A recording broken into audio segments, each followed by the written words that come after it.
My name is Myra, and the moment I realized I was no longer a co-owner of the house I helped buy wasn't loud. It didn't come with a slammed door or a screaming match across the kitchen table. It came as an email. On a Thursday afternoon, in the middle of a quiet work session. I'm a design lecturer and a freelance identity consultant, which basically means I split my week between mentoring anxious art students and helping small businesses figure out who they are on paper. Logos, color palettes, the story behind the brand. Ironically, I'm paid to help other people define their identity. But that day, mine was quietly deleted from my own family's. I remember it was sunny, rare for May in Seattle. The kind of sunlight that feels borrowed. The clouds were still there, hovering like they hadn't decided if they wanted to ruin the day or not. I had my laptop on the balcony table, next to a cup of lemon ginger tea, and a legal pad scribbled with notes about a client's packaging concept. I was editing a student's final project when my phone buzzed, just once. A message from Ben, a real estate agent I knew from college. His text was short, casual, almost dismissive. "Hey, did you pull out of the 42nd Avenue property?" I stared at the message like it was in a language I didn't speak. Then my body caught up before my mind did. You know that tight pull in your chest, like your gut already knows something your brain won't admit yet? That, I replied. What are you talking about? No response. So I opened my laptop and typed the address into the county records portal. Waited for the page to load, just a few seconds, but my heart was pounding, like I was waiting to see the results of a test I didn't study for, and there it was. My name was gone. Ownership history showed only two names, my mother. And my sister, no Myra. I clicked through to the file. There was a scanned PDF of the new deed. Processed 4 weeks ago, all heirs confirmed. And at the bottom, a signature that looked almost exactly like mine. But I knew it wasn't. I don't just sign my name, I illustrate it. A habit left over from art school. A curve in the M-A loop in the last A missing. I didn't say anything, I didn't even gasp. I just closed the laptop and sat very still. The sun had shifted. Now it was shining directly on the balcony table, highlighting the tea stain, the unpaid invoice I'd been putting off, the blank space where my name used to be. My ears were ringing. The birds outside kept chirping. A dog barked on the street below. Nothing had changed, and yet everything had. I stood up and walked inside, closed the balcony door behind me. No drama, no slamming. I poured the tea down the sink, washed the mug, dried it. Put it away, because sometimes you need to complete one small task just to stop your mind from spinning off the edge.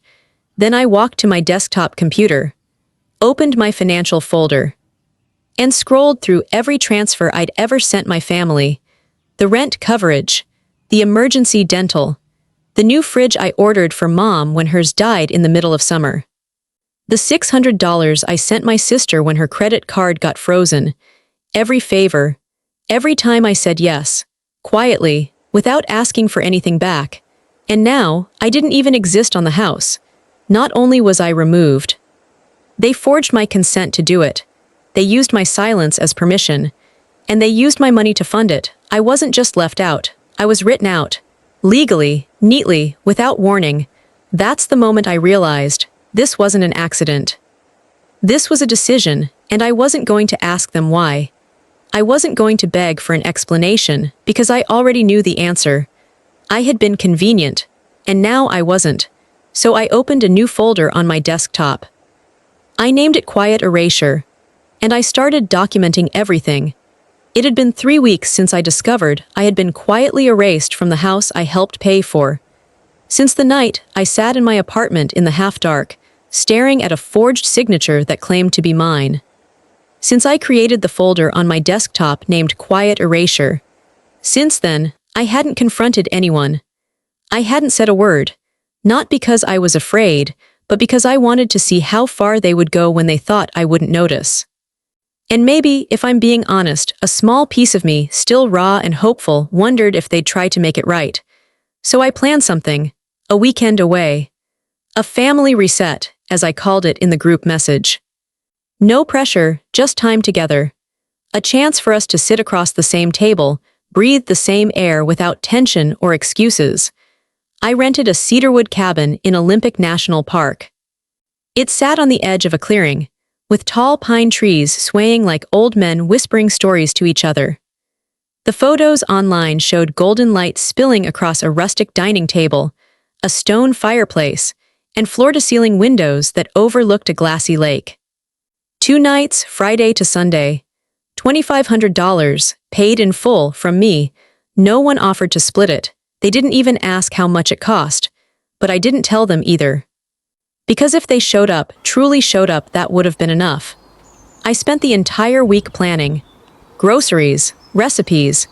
I made laminated menus, because that's who I am, and brought a Bluetooth speaker to play the playlist I made when I was 15. I even packed the stupid marshmallow sticks for the fire pit. Thursday night, I didn't sleep much. I kept rehearsing how I'd greet them, how we might finally talk, laugh, maybe even say some hard things in a kind way.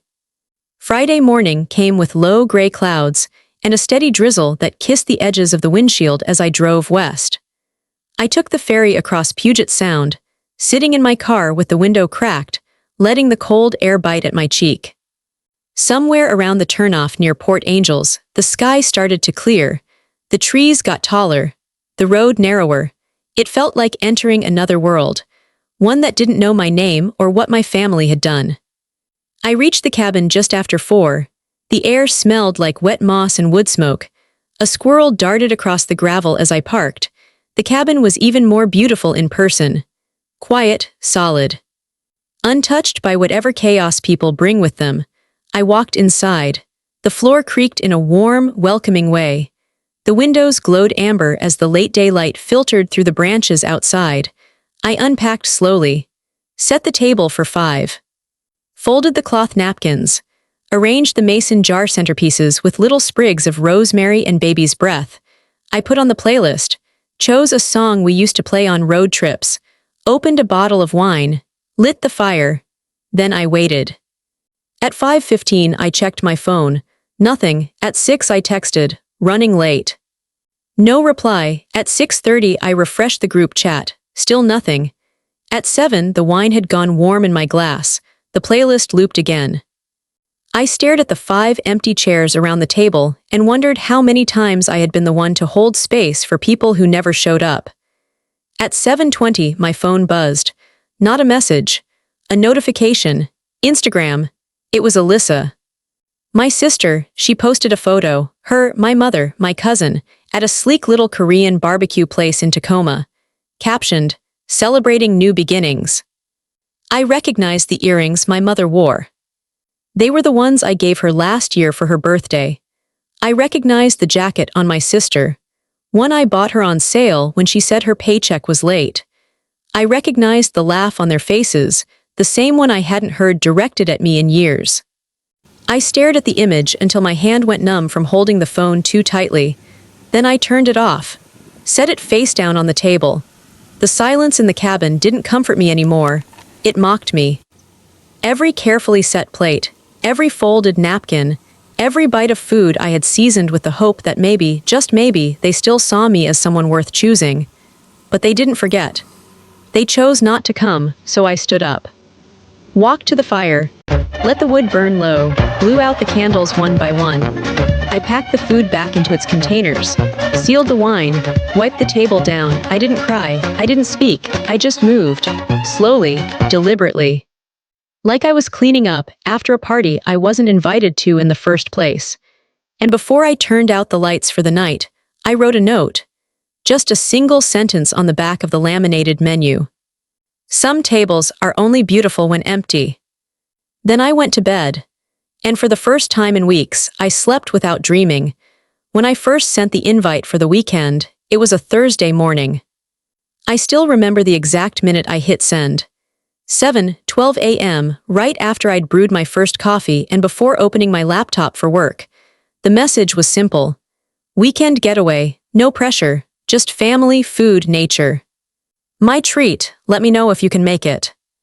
I stared at the message a full minute before sending it. I'd rewritten it 3 times, deleted a line about reconnecting. deleted another about starting fresh. I didn't want to sound desperate, just warm, hopeful, like someone trying but not begging. The first response came hours later from Mom.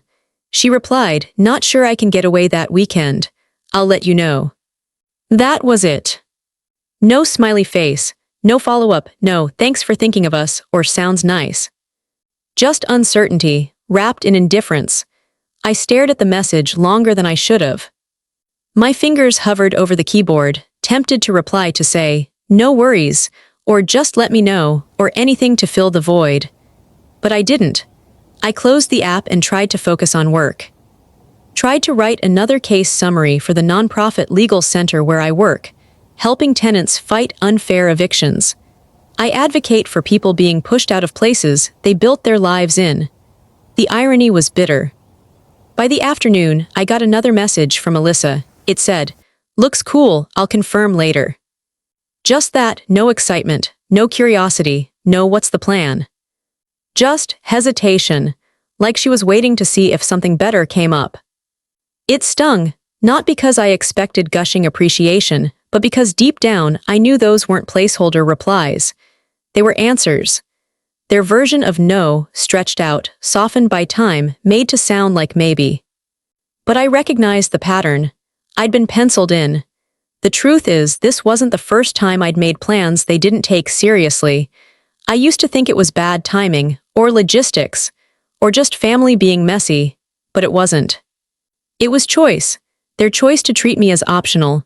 Still, I kept prepping, bought the groceries, packed the bags, lit the fire, set the table, because some part of me, the foolish part, still thought they'd show up late. Or surprise me, or realize they'd been wrong. I gave them room to redeem themselves, and they didn't take it. The sun dipped behind the trees without fanfare. No headlights appeared on the gravel path. No familiar voices echoed through the forest. Just me, the sound of the wind brushing against the pines, and the fire crackling lower with each hour. By 8, the hope I didn't want to admit I was still holding onto had turned into something colder. It wasn't sadness, not exactly. It was more like recognition. A quiet, aching clarity that whispered, they were never coming. Outside, the rain had started light at first, tapping against the tin awning in scattered rhythms, like fingers hesitant to knock. Then it picked up. By 9, the downpour had swallowed the cabin. A steady roar of water on the roof, on the trees, on the silence. I stepped outside for a moment, just to feel something. The cold slapped my cheeks. The scent of damp cedar and wet soil filled my lungs. I stood barefoot on the wooden porch, arms crossed, watching the mist curl like smoke along the treetops. It was the kind of rain that made everything seem cinematic, the kind of scene you'd expect a breakthrough or breakdown to happen. But nothing happened. That was the worst part, just stillness, just absence. I went back inside, shut the door quietly. The warmth from the fire had retreated to just embers now. The playlist had stopped an hour ago. I hadn't even noticed. The table was still set, 5 places. 5 cloth napkins folded into neat triangles. 5 plates I'd picked out with care. And in the center, the rosemary jars now drooping under the cabin's damp air. It looked like a celebration that had died before it began. I didn't touch anything. I just sat on the floor, back against the stone hearth, and stared at the setup like it belonged to someone else. Someone more naive. Someone still clinging to the idea that effort equals love. The worst part wasn't that they didn't show up, it was that they didn't even bother to lie about why. No fake emergency, no last-minute excuse, just silence. I didn't matter enough to warrant an explanation. And in that cabin, surrounded by the echoes of everything I'd hoped for, something inside me finally shifted. Not broke. Broke implies something fragile. No, this was sharper, cleaner. It was the sound of a door closing, not with a slam, but with a lock. By midnight, the rain hadn't let up. It poured like it was trying to wash something off the earth. I watched it run in sheets down the window, reflecting the candlelight inside. 5 candles, 1 for each of them, still burning as if they didn't know the people they were waiting for had already decided not to arrive. I blew them out, one by one. And then I whispered to the empty room, "That was your last invitation." I used to think that when people hurt you, it would be loud. That they'd scream, curse, slam doors. That you'd hear the betrayal coming, like thunder before a storm. But that's not how it really happens, not in families like mine. Sometimes they don't yell at you. They just don't show up. They say maybe and never follow up. They say, let me check my schedule, and then disappear. They send a smiley face instead of a real answer. A polite refusal, repeated enough times, is still a closed door, just with quieter hinges. I sat alone in that cabin I had imagined so differently. It was supposed to be filled with laughter, shared stories, warmth. Instead, it was just candlelight flickering over untouched plates and the low hum of rain crawling across the roof. I kept glancing at the door as if it might open late, like someone had just gotten lost or changed their mind. But deep down, I knew better. If someone truly wants to be there, they will be. No guessing. No vague maybes. No disappearing acts wrapped in politeness. And when they don't come, that's still an answer. One of the clearest there is. Indifference has a shape. It's not a slap. It's not a scream. It's an empty seat. It's a table you set for 5 and leave untouched.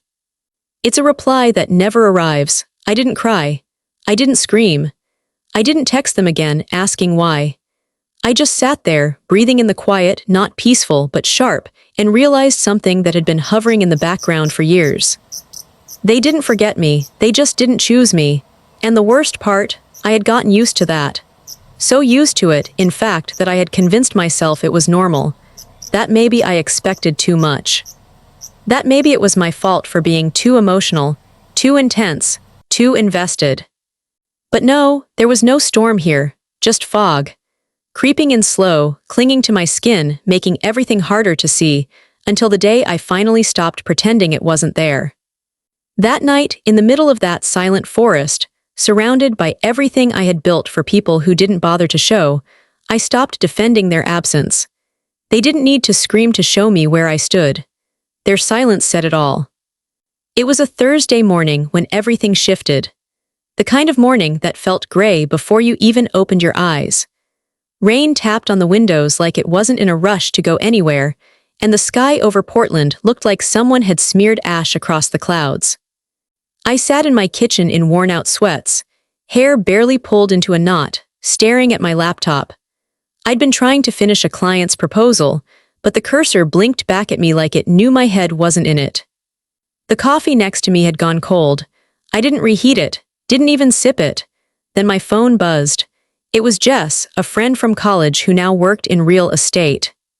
We hadn't talked in months, but her name flashing on my screen gave me a weird jolt. I figured maybe it was about work. A referral maybe, something normal. But when I opened the message, my stomach dropped like I'd missed a step on a staircase. Hey, random question. Just saw a property update for the house on 42nd Ave. Why's your name not on the deed anymore? I blinked at the screen. Wait, what? I read it again. Why's your name not on the deed anymore? My mind stalled for a second. That house was mine. Well, mine, Mom's, and Alyssa's, but mostly mine. I fronted the majority of the down payment, covered renovations, and even paid for the damn solar panels they were so proud of when they had guests over. We called it a family investment, like some sacred thing we were building together. So why would my name be off anything? I typed back. What are you talking about? Where do you see that? Jess responded fast, like she'd been waiting for me to ask. County Property Database. New deed was filed last month. Just says Valinda and Alyssa, you're not listed. I felt something shift in my chest. Not panic, not yet. It was quieter than that, heavier. I opened my laptop and pulled up the county site. My hands were shaking just slightly, but I clicked through the records. It didn't take long. Right there in black and white. New deed. Revised ownership. Alyssa Jennings. Valinda Jennings. No Mira, no me. My throat went dry. I clicked the document open. At the bottom was a signature, my name, except it wasn't mine. Someone had signed for me or forged it well enough to try. The strokes were clean, too neat. Not the rushed scrawl I've had since college. It looked like someone had practiced it. I sat there for a full minute, just staring at the screen. My reflection faintly visible in the glass, eyes wide, mouth slightly open, like I'd walked in on something I was never supposed to see. But the truth was, I had always known something was coming. I just didn't know this was it. They didn't talk to me, they didn't warn me, they didn't even lie to my face. They just erased me, quietly, while I was setting a table for them in that cabin, while I was checking my phone for replies that never came. They were at some office, handing a notary a signature that wasn't mine, carving me out of the one thing I thought we'd built together. It wasn't neglect. It wasn't forgetfulness. It was a decision. And that was the moment something inside me shifted. Broke, maybe, or hardened, because now I wasn't just the forgotten one. I was the ghost they'd written out of the will, and I was still breathing. I didn't sleep that night. Not really. I lay there in bed, eyes wide open, listening to the soft hum of the fridge in the kitchen, the occasional car passing outside, and the rain that hadn't stopped all day. The more I stared at the ceiling, the more it all replayed in my head, the message from Jess. The missing deed, that clean, unfamiliar signature where mine should have been. By sunrise, I'd already made coffee, sat back down at my laptop, and opened the property records again. There it was, in all its indifferent legality. The document had been filed and notarized exactly 5 weeks ago. No warning. No call, no message. 5 weeks ago, I'd been in the middle of a stressful project at work, pulling late nights trying to finish a design sprint for a sustainability nonprofit. I remember that week clearly. I had barely left my apartment. Definitely hadn't stepped foot into any county office, but someone had, and they'd brought my name with them. At the bottom of the scanned PDF, the signature sat neatly in black ink. Mira Jennings. Smooth curves, no hesitation. But I knew my own hand, and this wasn't it. It was too clean, too confident. Someone had taken their time. I zoomed in, searching for anything that would validate the fraud, anything that showed it wasn't me. But the county's system wasn't built for that. They didn't require ID with a notarized drop-off, just the paperwork and a smile. The only proof was in my absence, and in their assumption that I wouldn't notice, that I'd stay quiet. That I'd do what I always did, forgive, absorb, move on. I closed the tab slowly. My fingers hovered over the trackpad. I sat in silence for a long moment, listening to the early traffic start to stir on the street below. Then I opened a new folder on my desktop. I titled it, Erased Without Consent. Inside, I dragged in the deed, the timestamp, screenshots of my calendar that week, email threads showing I was working remotely the entire time. Then I wrote myself a note. They signed for me. 5 weeks ago, I didn't even know I was gone. It wasn't just a legal betrayal. It was personal, surgical, a clean cut right at the roots. And something about that kind of silence, the precision of it, made it so much worse than if they had just screamed at me or shut me out. They didn't push me away. They removed me like a smudge on glass. But they forgot one thing. I don't break easy. I document before I burn. I made the call from my car. I couldn't sit still inside the apartment. The air felt too heavy, like betrayal had stained the walls. So I grabbed my keys, drove down to the edge of Forest Park, and parked near a row of trees just beginning to turn gold with early fall. The rain had paused for now, leaving behind that dense, wet silence that makes you feel like the world is holding its breath. I sat in the driver's seat with my phone on speaker, one hand on the steering wheel, the other curled around the edge of my knee, holding myself still. "County Clerk's office," the woman said after a moment. Her voice was dry but not unkind. I kept it professional. I gave her the parcel number, the date of the revised deed. I told her I just needed to verify who had submitted it and under what authority. There was tapping, silence. More tapping. "Okay," she said. "So this deed was recorded 5 weeks ago. Looks like it was filed in person at our East Portland office." I nodded slowly, staring out at the trees. "And who submitted it?" I asked, trying not to let my voice tighten. "Let me see. Okay, so the signatures listed are Valinda Jennings, Alyssa Jennings, and a third party listed as Mira Jennings." "Except I never signed it," I interrupted, my voice flat. There was a pause on her end. "Oh, okay. Well, it says here that the third signature was submitted under representation. I frowned. Representation. Yes, looks like they attached a document. Power of attorney. A low ringing started in my ears. Can you tell me who submitted the power of attorney form? There was more tapping, more silence. My hand trembled slightly on the wheel, then she spoke. Alyssa Jennings, she said. Filed as legal representative for the family. That's also who notarized the transaction. I didn't say anything. I didn't have to. The silence between us said enough.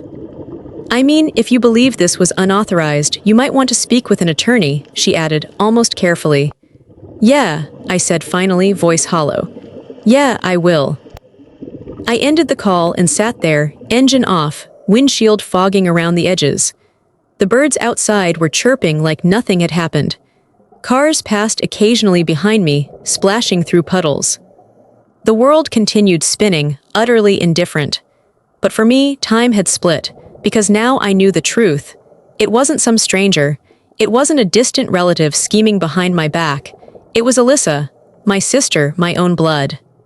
She had the legal knowledge. She had the access. She had the connections. I just never thought she'd use all of that against me. And she hadn't just excluded me from the property. She'd declared herself my voice, my representative. Like I didn't exist anymore. Like she had the right to erase me. I thought of the cabin, the empty plates, the unanswered messages. I thought of how she'd said, I'll confirm later, with that usual smile in her voice that always made me believe she cared.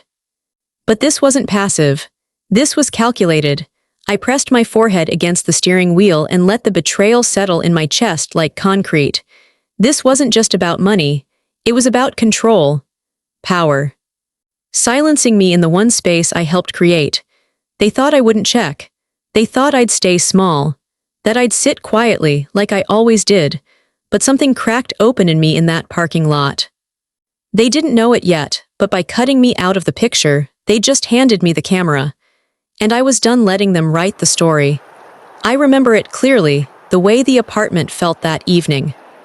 It had started to rain again, soft at first, just a hush against the windows.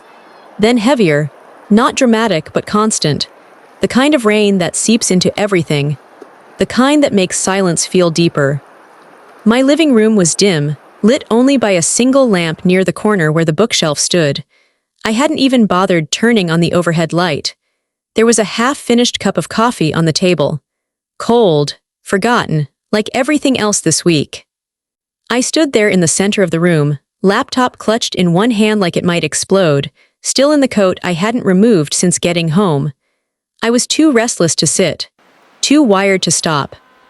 The betrayal was no longer just emotional, it was digital now. Tangible, trackable. I placed the laptop on the table and opened it. The screen glowed, casting a faint blue light that made everything else in the room look a little colder. I started with the obvious, the property account. It had been months since I logged in. Back when I first set it up, I used my old email, a relic from grad school days, one I barely touched anymore except for auto-forwarded bills or ancient logins that wouldn't die. I typed it in, almost without thinking. Password, forgotten. I clicked reset. A few seconds passed. Then there it was, a password recovery email. Sitting in that dusty inbox like it had been waiting for me. I clicked the link, created a new password, and held my breath as I logged in. The dashboard loaded slowly, too slowly. When it finally opened, I didn't see numbers or balances. I saw ghosts, activity logs, access history. Location pings. One entry jumped out at me like it had claws, password reset, 6 weeks ago, right before the deed change. Then, two-factor verification rerouted to secondary email. Not mine. Mailing address changed. Not mine either. The last login, Alyssa's condo. The blood in my chest felt like it slowed, thickened. I sat down, not because I wanted to, because my knees gave out. I stared at the screen, fingers hovering above the trackpad. No motion. Just shock. She'd used my old email, the one only my family knew about. She'd guessed the security questions. She knew my high school mascot, my first car, my childhood dog's name. All the little details that seem harmless, until someone uses them like lockpicks. Then she rerouted the backup code to another email, probably one she created just for this. And she'd listed herself as the mailing contact for the account. She'd been inside my identity, wearing my digital skin like it belonged to her. I scrolled further. She'd exported documents, pulled statements, used the system's built-in authentication to submit verification for the ownership transfer. Legally, everything looked clean. Morally, it was a damn crime. And I realized this wasn't just cold. This was calculated. Alyssa didn't just take the house. She took me out of the system, out of the picture, out of the story, and the worst part, she did it like a professional, with just enough plausible deniability, just enough familiarity, just enough family knowledge to forge an entire paper trail without ever picking up the phone. I closed the laptop slowly. The room felt smaller now, like the walls were inching in, but I wasn't crying. No. Something in me had shifted like a foundation cracking beneath the surface. This wasn't the kind of betrayal you bury in wine and self-help quotes. This was surgical, which meant my response would need to be, too, not messy. Not emotional, not screaming at her doorstep. Documented, cold, precise. They thought they could erase me, but they forgot I kept the receipts, and I was just getting started. A few days later, I checked the family group chat. I know I shouldn't have, but some wounds itch before they bleed, and sometimes you look at the fire just to confirm it's still burning. The thread was exactly what I expected: shallow updates, half-hearted emojis, photos of brunch plates and baby milestones that no one had asked for. And then I saw it, my mother, her name at the top of a new message. Mira doesn't care, she's too busy playing the lonely intellectual. I stared at it for a long time, longer than I should have. The words didn't shock me, not really. What stunned me was the ease with which she wrote them. Like it was just truth, something casual, like describing the weather. She hadn't replied to my messages. She hadn't asked if I was okay. She hadn't intervened when Alyssa erased me off the deed. Something she must have known about, because nothing happened in that family without Velma's approval, even if it came dressed up as passivity. But now, she found her voice and used it to mock me, publicly, in the same thread where birthdays were forgotten and my name was used only when someone needed something. I didn't type anything back. There was no point. What could I say? Thanks for the emotional drive-by. I closed the app and placed my phone face down on the table. The screen's light left a faint reflection on the wood, like even the silence wanted to leave a mark. I looked around my apartment. Still. Quiet, the candle on the bookshelf had burned low. My mug of tea had gone cold again. The lonely intellectual. As if being thoughtful was a flaw. As if solitude was a self-inflicted disease. They made me this way, gave me books instead of affection, gave me distance instead of safety, taught me that being quiet and observant made me too much. They called it aloofness. I called it survival. But the cruelty in my mother's words wasn't just personal. It was strategic. She wanted the others to see me a certain way, difficult, removed, dramatic. That way, they didn't have to answer for what they'd done. They could pretend I was always like this. And maybe that's the most dangerous kind of erasure, the kind where people stop seeing your pain as real and start calling it your personality. But here's the thing, I'm not cold, I'm clear. I'm not distant. I'm done. And if they wanted to see me as the lonely intellectual, they were about to learn just how precise an intellectual could be when she's had enough. There's a moment after betrayal that feels quieter than silence. It doesn't scream. It doesn't stab. It just stands there, still like a fact that refuses to flinch. That's where I was. I wasn't crying anymore. I wasn't even angry. I was somewhere beyond all of that, where the ache stops pulsing and just sits. Heavy, permanent. I kept replaying that moment in my head, the forged signature, the stolen login. The way my name vanished from the deed, like I'd never belonged there in the first place. And the worst part? They didn't act like they'd pushed me out. They acted like I was never supposed to be there at all. It hit me like a slow wave. My value had been recalculated. Quietly, deliberately. Not as a daughter, not even as a co-owner.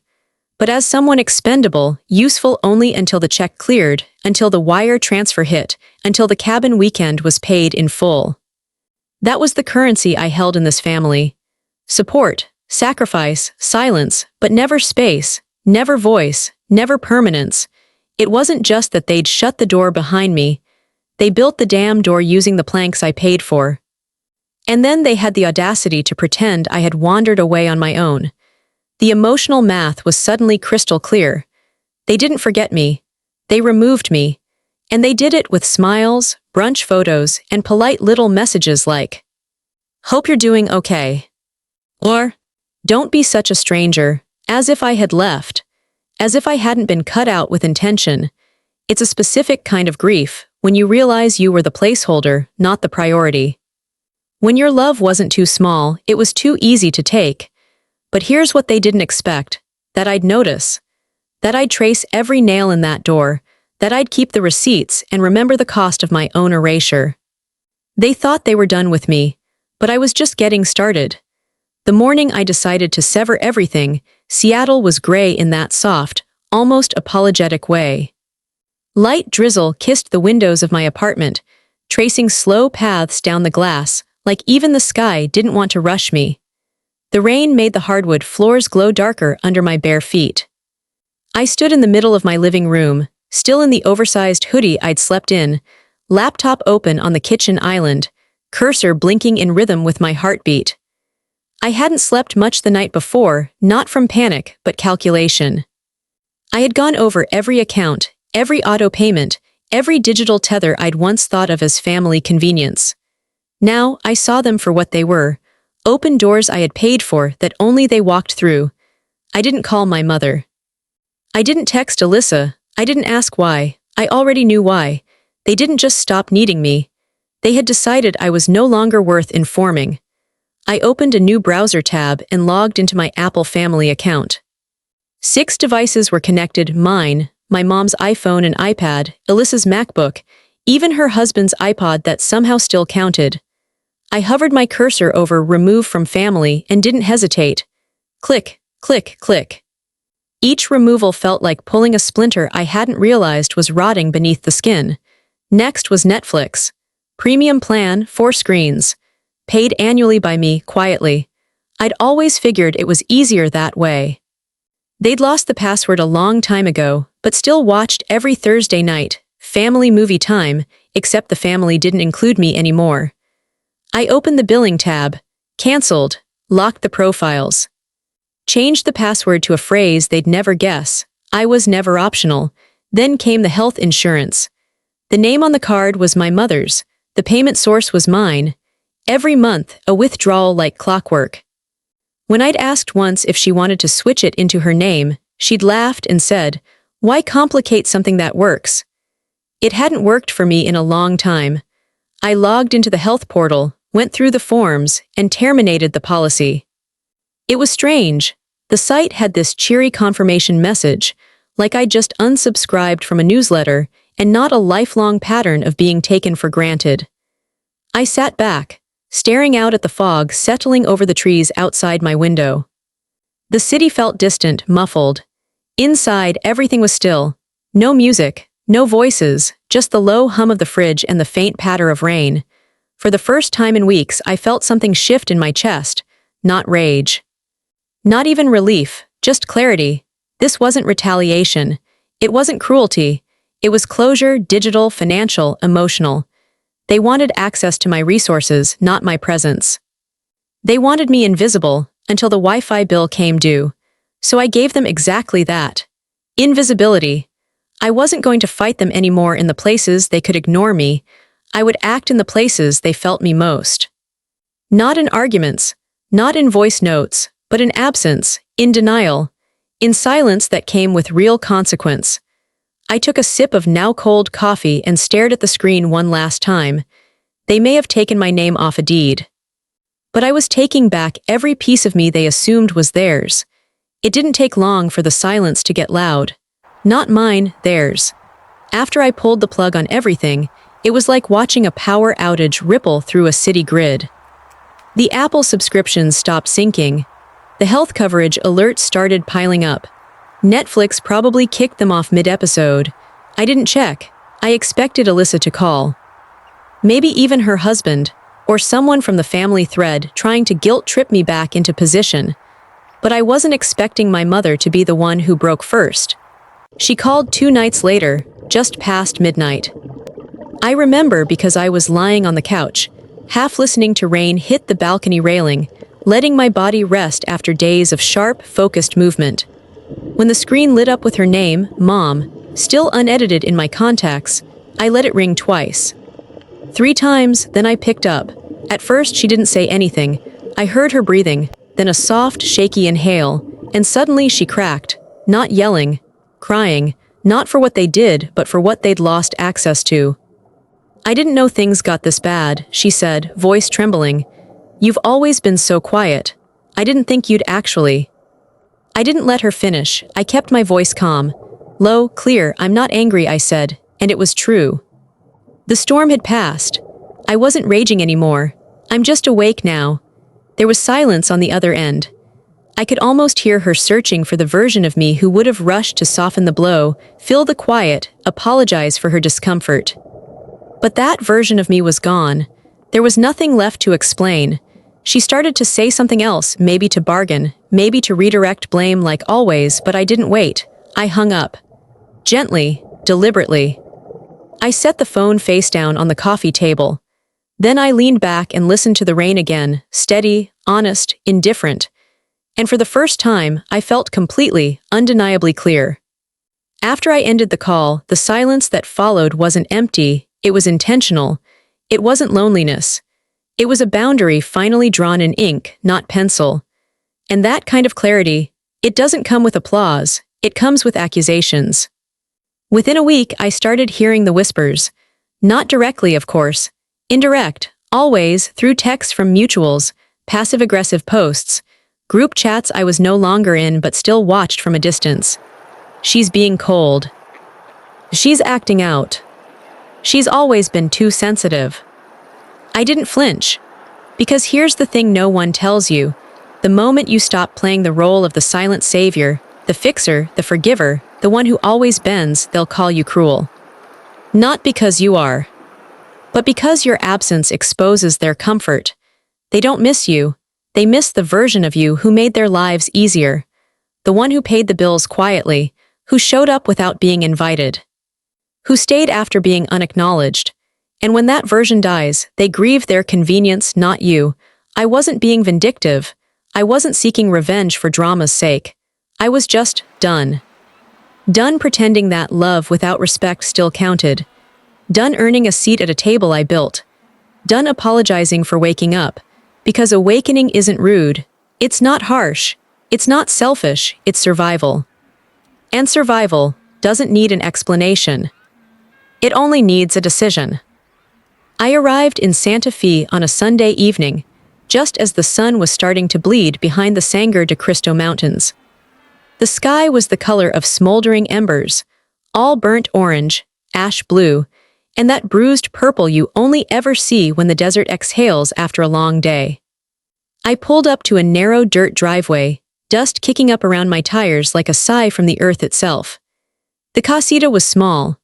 1 bedroom, white adobe walls with faint hairline cracks, a flat roof, and dark wood vigas that stretched like open arms overhead. A chime made of clay bells hung crookedly from the porch beam. When the wind touched it, it didn't ring, it whispered. I stood for a moment in front of the door, my suitcase in one hand, the keys in the other.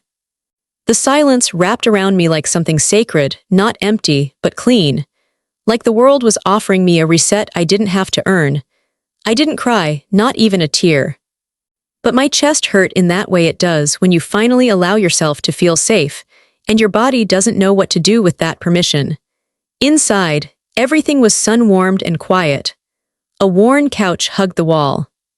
Bookshelves were filled with poetry collections, old cameras, and tiny sculptures, a reflection of the artist who lived here before me. The kitchen smelled faintly of sage and dust, and I noticed a half-used candle on the windowsill labeled stillness in lowercase type. That night, I didn't bother unpacking everything. I made tea, just hot water and lemon, and curled up on the couch with an old throw blanket someone had knit by hand. No television, no noise. Just the hum of the wind grazing the stucco and my own breath. For once, I didn't need distraction to numb anything. I just needed space. I slept with the windows open, and in the middle of the night, I woke up to nothing. No notifications, no calls, no passive-aggressive messages. Just moonlight spilling across the tile floor like silver ink, and the faint rustle of leaves moving outside like the world was shifting gently without me needing to control it. The next morning, I made coffee, not the kind I rushed through while answering emails, but the kind you make deliberately. Bold, bitter, poured slowly into a mismatched ceramic mug with a chipped lip. I stepped outside barefoot. The stone path was cold under my feet, and the horizon stretched out in layers of light and dust. No fences, no noise, no one calling my name only to ignore my voice. And that's when it hit me, not like lightning, but like dawn. I wasn't lost. I was just unfound. And being unfound meant I could stop performing, stop saving, stop contorting myself to stay in rooms where I was only ever invited for what I could give, never for who I was. Santa Fe didn't heal me, but it stopped asking me to bleed just to be seen. Life in Santa Fe didn't bloom all at once. It unfurled slowly, like desert flowers after a storm, cautious, quiet, but stubborn. The kind of growth that doesn't ask permission.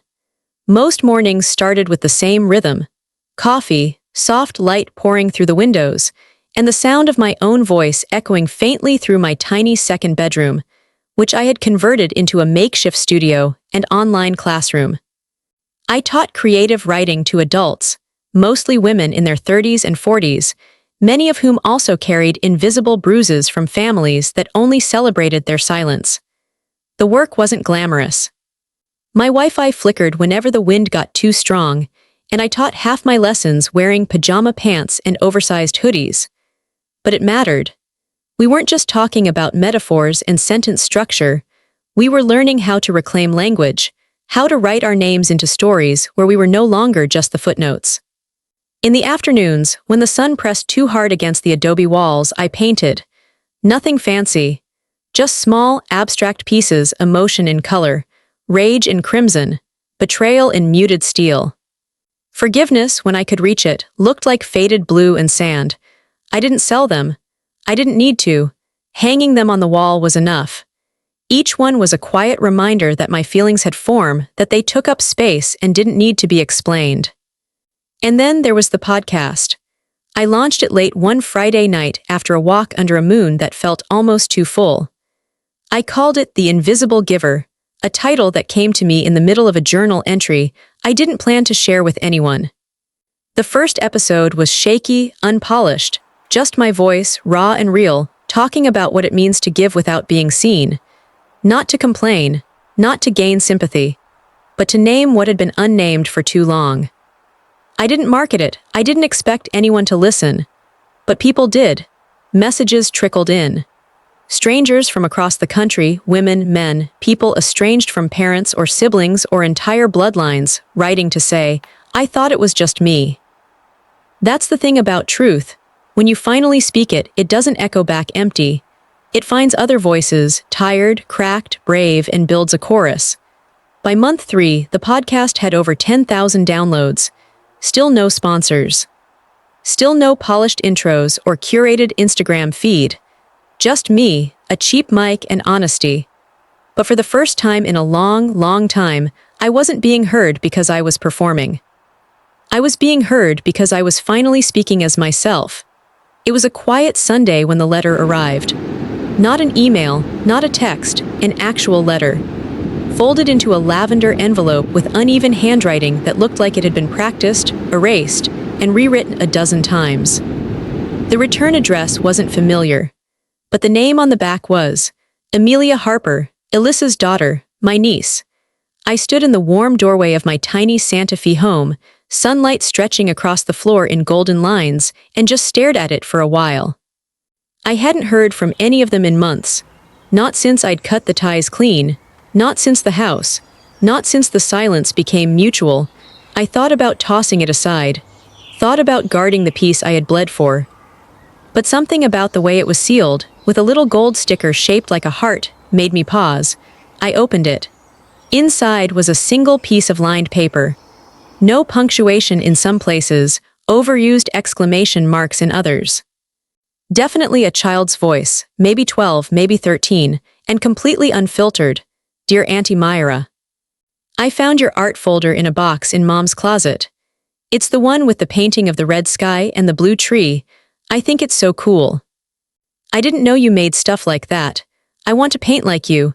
I hope that's okay to say. I miss you even though I don't really remember you much. Mom says you moved away for work, but I don't think that's all. Anyway, I just wanted you to know you're the coolest person I know. Love, Amelia. I read it twice. Then a third time. I didn't cry. Not quite. But my hand rested on my heart for longer than I expected, like my body was trying to memorize that feeling before it passed. What Amelia didn't know, what none of them knew, was that a month earlier, I'd finalized paperwork for a scholarship fund I'd been building quietly. Funded by what would have been my share of the house. Every dollar I could have fought for but chose instead to reroute into something better. It was called the David Harper Foundation, named after my father. And no, none of them, not Alyssa, not my mother, not any cousin who still believed the story that I'd just left, were on the beneficiary list. But one name was saved. Just one, Amelia Harper. I'd added her after hearing through a mutual friend that she'd started sketching on old grocery bags and broken notebooks. That no one noticed. It wasn't about revenge. Not anymore. It was about redirecting what they tried to erase into something that would last, something kind, something just. A legacy that would never again be stolen, repackaged, or signed over without consent. I folded her letter carefully, slid it into a small wooden box I kept beside my bed, the one that held only two things, my father's watch and a note he once wrote that said, "Giving is strength, but protect your strength." I smiled. Not the kind of smile that needed to be seen. The kind you give yourself when the storm has passed, and you realize you're not just standing. You're building something better where the wreckage used to be.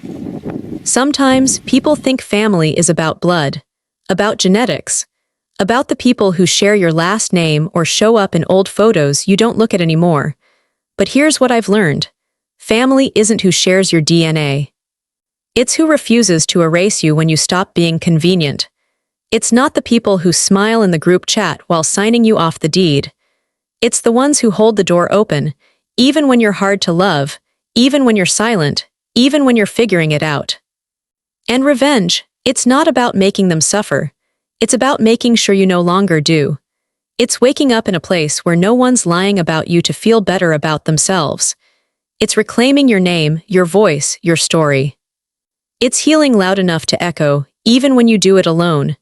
And if you're listening to this right now, heart-heavy thinking, that's me, I've been the quiet one, the too sensitive one, the one they forgot, the one they talked over. The one they needed, until I had needs.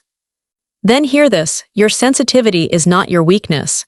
It's your warning system, it's your signal flare, it's your boundary whispering. Don't let them shrink you just to fit their comfort. You were never too much. You were just surrounded by people who offered too little. So if you've ever been the invisible giver, if you've ever been written out of the picture and told it was your fault, broken heart, drop a heart in the comments if that was you. Fire, and if you're healing now, not perfectly, just honestly, drop a flame, because survival deserves to be seen too. And remember, you're not too sensitive. You're finally paying attention.